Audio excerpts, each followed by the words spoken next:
Hello friends, this is Jyoti Verma. Today I am going to start with a lesson plan of SST यानी कि social science का हम lesson plan discuss करने जा रहे हैं। इस लेसन प्लान के अंदर हमें किस चीज़ के बारे में बच्चों को पढ़ाना है, पर्यावरण, यानी कि ये पर्यावरण का जो हमारा चैप्टर है ये किसका है, भूगोल का, यानी कि हमारी ज्योग्राफी का। तो हमें जो अपनी बोर्ड एंट्रीज करनी है वो किस तरीके से करनी है, जैसा कि आपने इसमें देखा हुआ है, और आपके कॉलेज में जो भी इंस्ट्रक्शंस मिल रहे हैं उसके हिसाब से आप बोर्ड एंट्री कीजिए। 2-4 चीज़ें ऊपर नीचे हो जाती हैं, बस होती मेन चीज़ यही है। तो इसके अंदर दिनांक आपको लिखना है, मतलब डेट लिखनी है, कक्षा लिखनी है, क्लास, विषय आपका जो भी सब्जेक्ट है, प्रकरण आप बाद में लिखेंगे जैसा कि मैंने आपको बताया हुआ है। कालांश आपको लिखना है, इसके अंदर कौन सा पीरियड चल रहा है, कितने मिनट का पीरियड है, ये सारी चीज़ें आपको इसके अंदर लिखनी है। सबसे पहले आप क्या लिखते हैं, किसी भी सोशल साइंस के या किसी भी सब्जेक्ट के आप लेसन प्लान्स बनाते हैं तो उसमें आप जनरल ऑब्जेक्टिव्स यानी कि सामान्य उद्देश्य लिखते हैं कि आप इस सब्जेक्ट को क्यों पढ़ा रहे हैं, उसके सामान्य उद्देश्य क्या है पढ़ाने के। तो जो उद्देश्य होते हैं सामान्य रूप से जिन्हें हम देखते हैं वो क्या है, भूगोल को पढ़ाने के प्राकृतिक तथ्यों, मतलब जो हमारी प्रकृति है उसके तथ्यों, सिद्धांतों और परिस्थितियों को पहचानने तथा उन्हें स्मरण रखने की क्षमता का विकास करना, किसमें, बच्चों में। सेकंड है अपने भौगोलिक वातावरण का विश्लेषण तथा भिन्नता समझने की क्षमता का विकास करना, ये सेकंड है हमारा। नेक्स्ट हम देखेंगे थर्ड हमारा कारण एवं प्रभाव को जानने और संबंध स्थापित करने की क्षमता का विकास करना। फोर्थ है हमारा भौगोलिक तथ्यों के वर्गीकरण तथा श्रेणीबद्ध की क्षमता का विकास करना। तो ये 4-5 हम लिखते हैं इसके अंदर सामान्य उद्देश्य। अब लिखेंगे हम विशिष्ट उद्देश्य यानी कि स्पेसिफिक ऑब्जेक्टिव्स हमारे। तो इसमें फर्स्ट है हमारा ज्ञानात्मक यानी कि नॉलेज बेसिस पर हम क्या लिखते हैं इसके अंदर, सामाजिक विज्ञान से संबंधित तथ्यों, घटनाओं, प्रतीकों, समस्याओं, तिथि, क्रम एवं परिभाषिक शब्दों आदि का ज्ञान कराना। किसे ज्ञान कराना, स्टूडेंट्स को ज्ञान कराना। नेक्स्ट हम देखेंगे इसके अंदर बोधात्मक यानी कि जो भी हमने अंडरस्टैंड किया। बोधात्मक में क्या है, सामाजिक विज्ञान से संबंधित सिद्धांतों, घटनाओं, परिभाषित जो भी घटनाएं होती हैं उनको परिभाषिक शब्दों आदि का अवबोध कराना। प्रयोगात्मक यानी कि हम जो भी अप्लाई करते हैं अपनी नॉलेज को, उसके अंदर हमें क्या देखना है, उसके अंदर हमें लिखना है छात्रों के तर्क, आलोचना, निर्णय की योग्यता का विकास करना। और लास्ट हम कौशलात्मक में यानी कि हमारी स्किल्स में देखेंगे छात्रों के व्यवहारिक कौशलों का विकास करना। आगे हम देखेंगे कि कौन कौन से टीचिंग एड्स यानी कि शिक्षण सहायक सामग्री हम यूज़ करते हैं। 2 तरीके की होती हैं हमारी ये, कुछ सामान्य होती हैं, कुछ विशिष्ट होती हैं। तो जो सामान्य या फिर साधारण होती हैं उनमें क्या क्या आते हैं जो हम रेगुलर यूज़ करते हैं, जैसा कि श्यामपट्ट, ब्लैक बोर्ड हो गया हमारा, चौक हो गया, डस्टर हो गया, पॉइंटर है, पुस्तक है। ये चीज़ें हम नॉर्मल अगर हम देखें नॉर्मली यूज़ करते हैं, लेकिन चार्ट्स, मॉडल्स वगैरह हम रेयरली यूज़ करते हैं। रेयरली नहीं, हमें वैसे यूज़ करने चाहिए हर लेसन प्लान में, लेकिन ये ऐसा होता है कि वो हमारा स्पेसिफिक वे में होता है कि हम स्पेसिफिकली उस चीज़ को यूज़ कर रहे हैं। तो चार्ट हमने मान लीजिए यूज़ कर लिया हमने इस चैप्टर के अंदर, तो हमने यहाँ पर चार्ट यूज़ किया है तो हम यहाँ चार्ट लिखेंगे।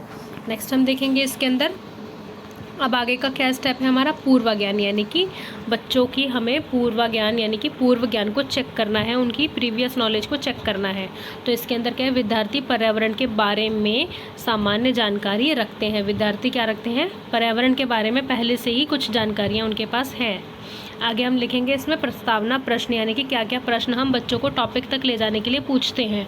यानी कि प्रस्तावना प्रश्न पूछते पूछते हम जब लास्ट क्वेश्चन पूछते हैं तब हम अपना प्रकरण मेन लिखते हैं कि आज हम बच्चों पर्यावरण के बारे में या किसी अदर टॉपिक के बारे में पढ़ेंगे। तो हम किस तरीके के क्वेश्चन बनाएंगे, क्वेश्चन ऐसे बनाने हैं जो बच्चे उसका आंसर दे पाए। ऐसा नहीं है आपने बहुत ज़्यादा हायर लेवल के क्वेश्चंस बना दिए और बच्चों को उसका आंसर ही नहीं पता। हमें नॉर्मल क्वेश्चंस बनाने हैं जो वो बता सकें। तो जैसा कि मैं इसके अंदर आपको दिखा रही हूँ, कुछ क्वेश्चंस मैंने बनाए थे जिसमें फर्स्ट है, यदि किसी व्यक्ति को चोट लग जाती है तो उसे कहाँ ले जाते हैं, तो बच्चे ऑब्वियसली बोलेंगे कि अस्पताल में ले जाते हैं। सेकंड है अस्पताल में कौन उसका इलाज करता है, तो बच्चे बोलेंगे कि डॉक्टर उसका इलाज करते हैं। डॉक्टर बनने के लिए क्या करना पड़ता है, पढ़ाई करनी पड़ती है। पढ़ाई करने के लिए हमें कहाँ जाना पड़ता है, तो बच्चे बोलेंगे विद्यालय जाना पड़ता है। फिफ्थ है हमारा विद्यालय में क्या क्या दिखाई पड़ता है, विद्यालय में पंखे, लाइट्स, पेड़ पौधे, बोर्ड आदि ये सारी चीज़ें दिखाई देती हैं। इन चीज़ों को हम किस नाम से जानते हैं, तो बच्चे क्या करेंगे, बता देंगे। कुछ बच्चे की पर्यावरण के नाम से जानते हैं जो हमारे आसपास की चीज़ें होती हैं। पर्यावरण के बारे में और बताइए आप, मतलब पर्यावरण के बारे में आप और क्या जानते हैं। अगर ऐसा क्वेश्चन पूछेंगे तो बच्चे ऑब्वियसली शांत हो जाएंगे, कुछ बोलेंगे नहीं। आगे हम यही बोलेंगे उनके लिए अपना उद्देश्य कथन, छात्रों आज हम पर्यावरण के बारे में विस्तार पूर्वक अध्ययन करेंगे। सॉरी ये थोड़ा सा ब्लर हो रहा है, लेकिन जो मैं बोल रही हूँ वो आप इसको साउंड को कैच कर सकते हैं। यानी कि बच्चे आप बोलेंगे, छात्र बोलेंगे बच्चों के लिए कि छात्रों, शिक्षक बोलेंगे कि बच्चों आज हम पर्यावरण के बारे में विस्तार पूर्वक अध्ययन करेंगे। नेक्स्ट हम मेन प्रेजेंटेशन पर आते हैं कि मेन प्रेजेंटेशन क्या है हमारी, प्रस्तुतिकरण। तो प्रस्तुतिकरण बोलते हैं हम इसको हिंदी में। तो इसमें क्या क्या पॉइंट्स होते हैं, शिक्षण बिंदु होते हैं, हमारे टीचिंग पॉइंट्स कौन कौन से हैं, शिक्षक क्रियाएं यानी कि टीचर क्या क्या एक्टिविटीज़ कर रहे हैं, फिर छात्र छात्रा क्रिया यानी कि बच्चे क्या क्या एक्टिविटीज़ कर रहे हैं, कौन सी हम सहायक सामग्री यूज़ कर रहे हैं, कौन से श्यामपट्ट वगैरह या टीचिंग मेथड्स हम यूज़ कर रहे हैं, और लास्ट में मूल्यांकन के हम बीच बीच में प्रश्न भी पूछ रहे हैं। तो सबसे पहला हमने इस टॉपिक के अंदर, इस पूरे लेसन के अंदर क्या किया, कुछ पॉइंट्स इसके निकाले जो हमें पढ़ाने हैं बच्चों को, यानी कि जो हमारे टीचिंग पॉइंट्स हैं। तो पहला क्या है, पर्यावरण का अर्थ बेसिकली क्या है। पर्यावरण शब्द का निर्माण 2 शब्दों से मिलकर हुआ है, परि प्लस आवरण। परि का अर्थ है जो हमें चारों ओर से घेरे हुए हैं, किसी भी जीवित प्राणी के चारों ओर पाए जाने वाले लोग, स्थान, वस्तुएं एवं प्रकृति को पर्यावरण कहते हैं। आगे बच्चों की क्रियाएं क्या हैं कि बच्चे ध्यानपूर्वक सुनेंगे, और हमने किस विधि का यूज़ किया, व्याख्यान विधि का यूज़ किया, और श्यामपट्ट का जो यूज़ किया हमने वो हम यहाँ पर इस तरीके से ब्लैक पेपर लगा के लिख देंगे कि ये अलग से दिखाई दे कि आपने श्यामपट्ट का यूज़ किया है। पर्यावरण के प्रकार अब हम बाद में बच्चों को बताएंगे नेक्स्ट टॉपिक पे कि पर्यावरण के क्या क्या प्रकार हैं। तो वही हमारा प्राकृतिक पर्यावरण और मानवीय पर्यावरण। प्राकृतिक में जैसे कि जल, भूमि, वायु, पेड़ पौधे, जीव जंतु, ये सारे प्राकृतिक पर्यावरण में आते हैं। और मानवीय जो मानव, जैसा कि हमारा स्थल मंडल है, और भी है, वन, कृषि हैं, मानव हैं, बस्तियाँ हैं, ये सब क्या करते हैं, ये सब एक तरीके से हमारा मानवीय पर्यावरण है। तो इन चीज़ों को हम बताएंगे। छात्र वही सेम थिंग ध्यानपूर्वक सुनेंगे। व्याख्यान विधि का हम यूज़ कर रहे हैं, कोई चार्ट हमने ग्रीन कलर का इस तरीके का बनाकर यूज़ किया है बच्चों को टीचिंग एड दिखाने के लिए, तो वो हम यहाँ पर लगा देंगे। और इसी के बीच में हम क्वेश्चंस भी पूछते रहेंगे ताकि हमें ये पता चल जाए कि बच्चे हमारे चैप्टर को या हमारे लेक्चर को ध्यान से सुन रहे हैं या नहीं। तो प्राकृतिक रूप से जो भी चीज़ें हमने बच्चों को बताई उससे रिलेटेड हम एक आधा क्वेश्चन बीच में पूछ लेंगे। तो हम नेक्स्ट क्वेश्चन जो हमने मूल्यांकन में पूछा वो क्या पूछेंगे हम, पर्यावरण कितने प्रकार के होते हैं। तो इसी बीच में बच्चों को अपने जो चीज़ें पढ़ा दी हैं वही क्वेश्चन आप पूछेंगे। नेक्स्ट आप प्रेजेंटेशन में क्या करेंगे, आपको 3 से 4 पॉइंट लेकर चलने हैं, कम से कम आप 35 मिनट में जितना पढ़ा सकें। नेक्स्ट इसके अंदर चैप्टर के अंदर क्या है, परितंत्र की। परितंत्र क्या है, तो परितंत्र या पारिस्थितिकी तंत्र एक प्राकृतिक इकाई है। नेचुरल रूप से अगर हम देखें तो एक प्राकृतिक इकाई है जिसमें एक क्षेत्र विशेष के सभी जीवधारी अर्थात पेड़ पौधे, जानवर और अणुजीव शामिल है। परितंत्र जो है हमारा यानी कि पारिस्थितिकी तंत्र आमतौर पर क्या है, वो अनेक खाद्य जाल बनाते हैं जो पारिस्थितिकी तंत्र के भीतर इन जीवों के अन्योन्याश्रय और ऊर्जा के प्रवाह को दिखाते हैं, यानी कि हमारा परितंत्र है। तो बच्चे इसको भी ध्यानपूर्वक सुनेंगे, जो हमारा इकोसिस्टम है उसको सुनेंगे अच्छे से ध्यान से। उसके बाद हम लिखेंगे इसके अंदर कि हमने कौन सी विधि यूज़ की, यानी कि व्याख्यान विधि इसमें यूज़ की है। जो चीज़ें ब्लैक बोर्ड पे लिखेंगे वो हम यहाँ पर पेस्ट कर देंगे।